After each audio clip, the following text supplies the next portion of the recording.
vous allez bien. On se retrouve aujourd'hui dans une vidéo que je vais faire depuis un moment.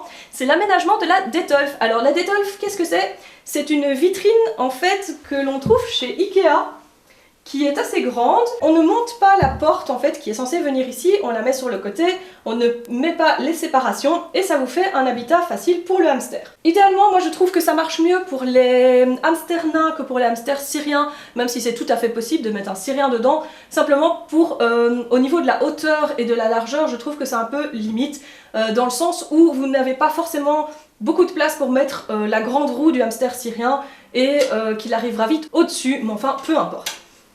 C'est un habitat qui fait, je pense de mémoire, 165 sur 40 sur 40, je pense.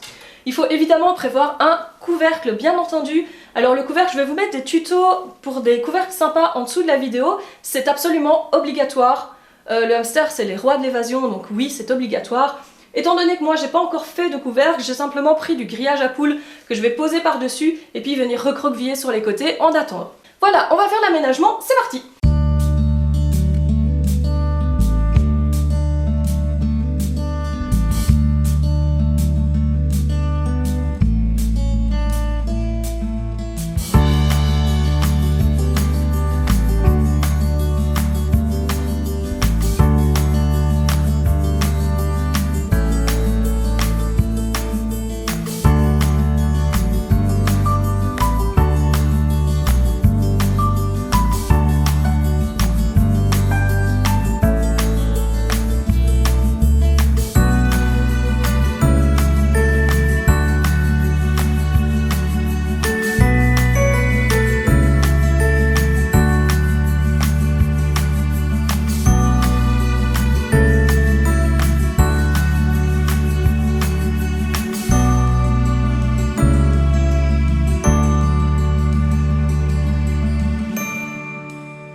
Voilà, c'est terminé.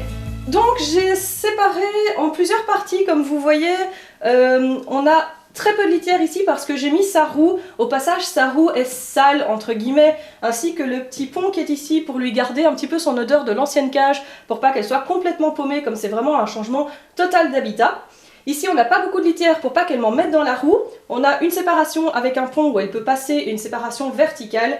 Ensuite, on a une partie jusqu'ici avec moyennement de litière où j'ai mis principalement la nourriture, le sable, le point d'eau. Et enfin, la partie où il y a énormément de litière où elle va pouvoir creuser et faire son nid. J'ai donc mis du foin à cet endroit-là. J'ai éparpillé les graines un petit peu partout dans le milieu de l'habitat pour qu'elle puisse aller les récupérer elle-même, ça lui fera une activité super sympa. Ça, c'est quelque chose que je teste pour la première fois. C'est un mélange de surlitière de Real Nature. J'avais pas testé la première version qu'ils avaient parce qu'ils avaient intégré des copeaux de bois dedans qui étaient évidemment du résineux, où il y avait beaucoup de chances que ce soit du résineux.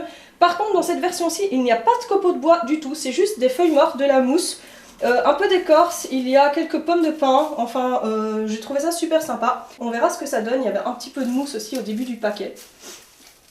Je vais vous laisser sur des images de la Miss que je vais aller chercher pour la mettre dans son nouvel habitat. J'espère que la vidéo vous a plu, n'hésitez pas si vous avez des questions comme d'habitude à nous les mettre en commentaire, à liker la vidéo si elle vous a plu. On arrive aux 10 000 abonnés donc on va y être très vite.